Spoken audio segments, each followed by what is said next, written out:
What's going on YouTube? Landon Huffman here, back with another video, and welcome to another episode of Race Shop Restoration. I know it's been a minute since we've done one of these, but today do I have a special video for you. So in that race shop, we finally have race cars. Today I'm going to give you guys a full update on where we're at.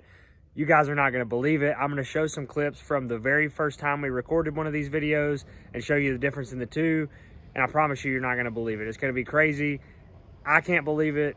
I know you guys aren't going to, but first we're going to run to Harbor Freight. I've got to pick up some air hoses and some chucks and some drill bits and a whole bunch of stuff that we're going to be using in here. I'm going to take you guys with me, and let's get into the video.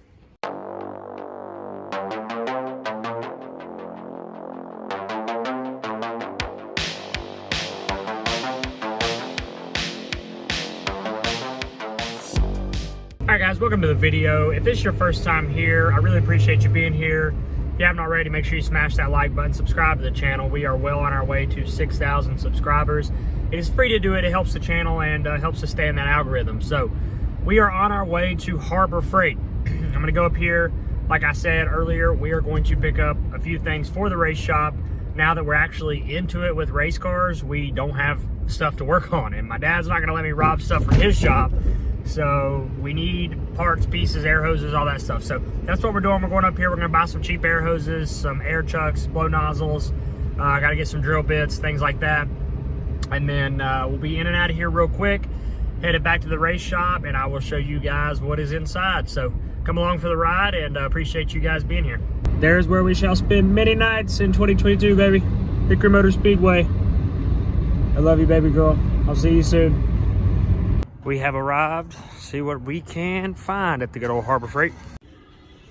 All right, here's all my hoses. So we need probably this 3/8 50 foot, get 2 of those. Just left Harbor Freight. I will show you guys what I got whenever we get back. They didn't have everything I wanted, but I did get some hoses, some air hoses, and a few of the things I needed, drill bits and stuff like that. So they have so many things in there that I could use or I want. I don't really need them, like new jack stands and a new jack. And it's also cheap because it's Harbor Freight, so it's hard not to just buy it. But I need to round all that shit up when I get back to the house and just see exactly what I have for the dash shop versus dad's shop, just so I'm not taking stuff away from him. But we're on our way back. I'll show you when I get there.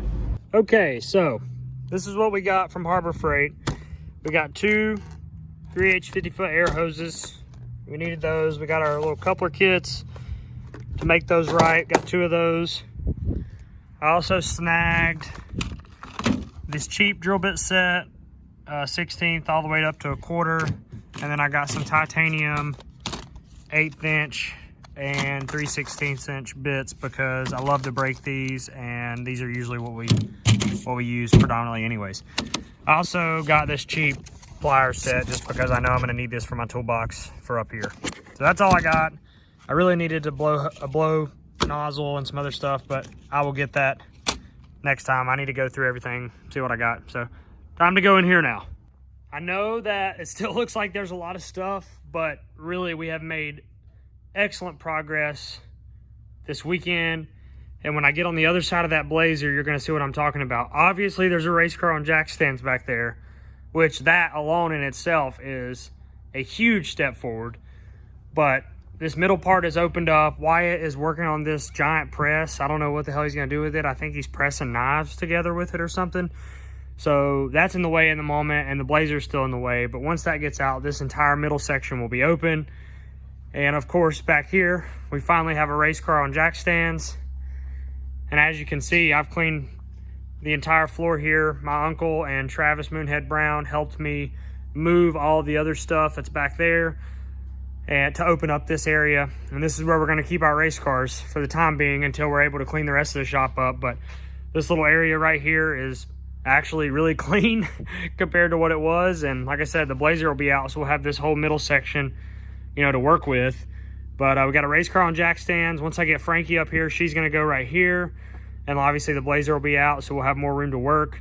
We've got our scale pads, our roll-offs, which I'm going to level today and try to find out where I'm going to set up Frankie at. So that's what I got, and I got to make sure they work. I don't know if they even work. I haven't used them in several years, so I got to plug those up, make sure they work.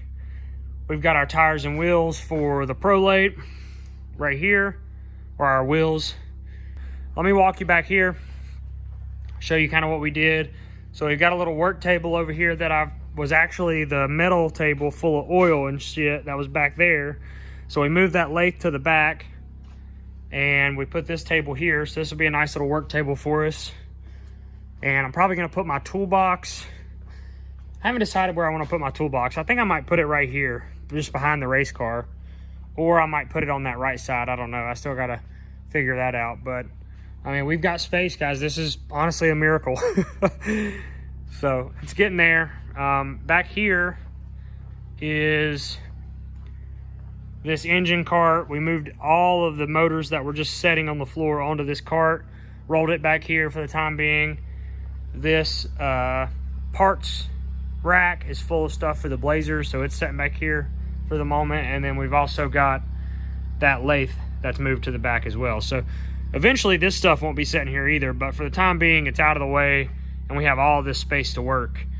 And then once the Blazer's out, we'll have plenty of space. Honestly, there were times during this process that I didn't even think we were going to get this far. So the fact that there is a race car on jack stands and we have open floor space to work is kind of a miracle in its own right. Thank you guys for this journey. I hope that this is exciting for you as it is for me, especially those of you that have been following this series from its inception. You know, the fact that that's sitting in here is freaking awesome. So thank you guys for all the support. And now we are going to get those scales set up, and I might undo my my air hoses and try to get that figured out. I still don't think our air lines are working exactly like they should. So I'm gonna have to have my dad look at that and kind of try to get a game plan on how we can approach that. But yeah, we're getting there. Also, here's a closer look at the Prolate. I didn't really get to show it whenever me and Travis picked it up, but I've already started working on it a little bit.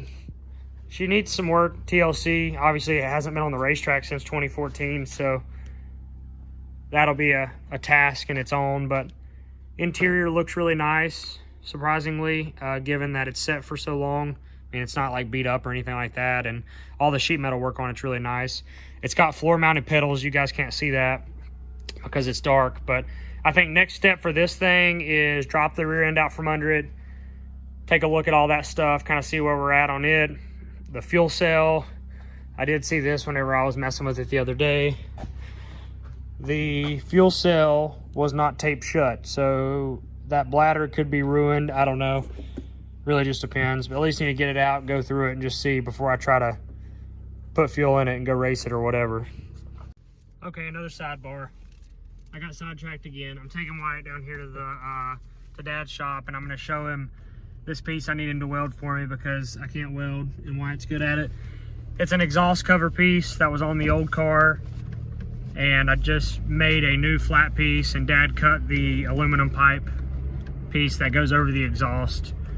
He cut it off, and then the piece that I made, I'm gonna have Wyatt weld to it so that we can finish that up in the right side of the door. I'll show you when we get down here. There is Frankie. Okay, this is what I need you to do.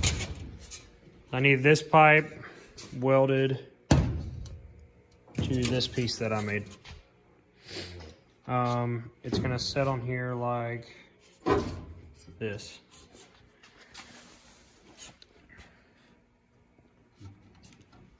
And then you'll just weld, yeah. I just need that piece welded to it like that. We'll try. That is very thin, but we will try. Well, if you mess it up, I'll make a thicker one. Yep. You got it. I believe in you. All right. Does that matter? I guess that.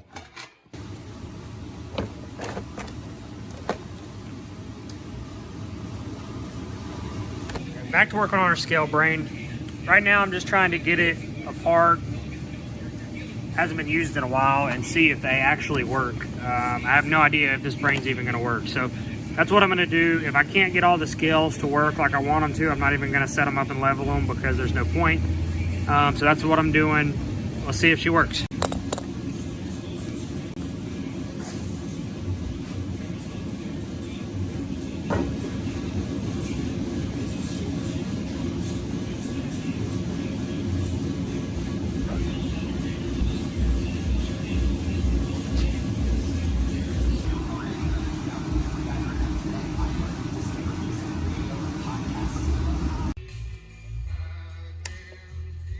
Ah! All right, let's see if they'll zero.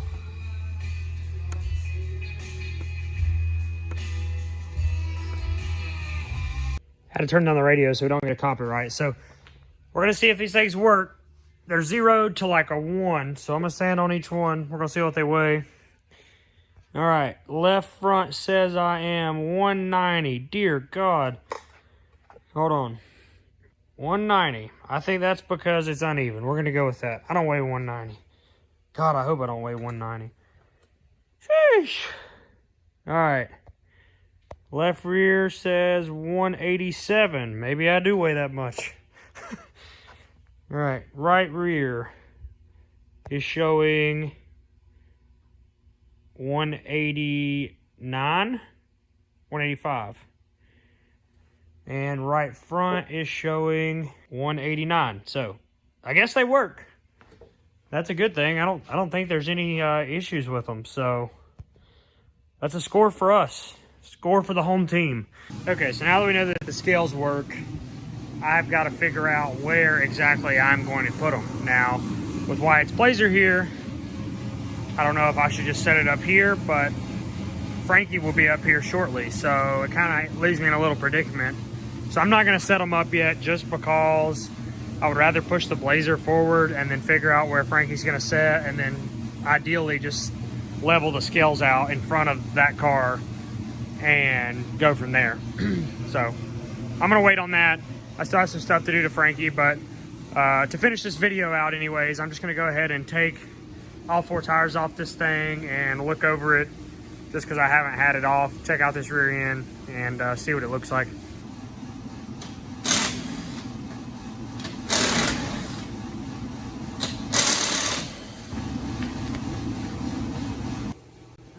Here's what she looks like rear end wise. Has the battery in it. All the brake lines are still ran, obviously. I don't think any of this has been touched since it raced last, which rear end have to come out. All those bolts and everything will have to be replaced. Everything that's rusted will have to be redone. So she's got a lot of work ahead of her, but really just need to drop the rear end out from under it, kind of go from there. Nitpicking, but obviously this is not our main priority. Here's the inside of this thing now that I got a light on my phone, but floor mounted brake, all that good stuff. So that's actually really nice. I need to set in it and see if I even fit in this seat, but not a main priority here, just a toy that I could eventually race this year once I get the right stuff, but still need some TLC. These 3-link cars are interesting. I've never even really looked at one, but just the way it all connects together, and a lot different from a late model stock, that's for sure. All right, I'm working on low battery here, but these are our lights that we're putting in. Got the LEDs, got stacks on stacks of them. Actually, we have 12 lights, so we can fix 6 of these fixtures. Jason is hard at work because he knows what he's doing and I don't. We already got this one in, and it does work. The shop did not catch on fire. We had no combustion issues or electrical problems, no sparks or anything of that nature. Jason didn't get shocked. I was a little scared because I told him that the light that I cut off controlled this light, but I really wasn't sure. I just kind of went with my gut, and thankfully that was the case because it could have ended badly. And for trial number 2. Oh, damn! Oh my God. Let there be light. That is insane. That is insane, man. Yeah, they are. What a huge difference. How about it, chat? Here we go, baby. So watching Jason put these up, it's really not that hard. So I'm going to try to get the rest of these up tomorrow. There's only a few wires that you have to change around and connect and disconnect, what have you. So I think I can do it on my own pretty easily. So that's what I'm going to do tomorrow. I needed to watch him do it so that I knew what I was doing and I didn't screw nothing up or burn the place down. All right, that's going to do it for the video, guys. I know this video is all over the place, but it's a race shop restoration video nonetheless. Thank you guys for all the support. I got a lot done today, but I forgot to record some things, and other things. I was working with Jason. I just didn't want to record. So I'll get better at that. I'll try to be more consistent. But thank you guys again for all the support. Remember, if you haven't, hit that like button, subscribe to the channel. We are doing this right here.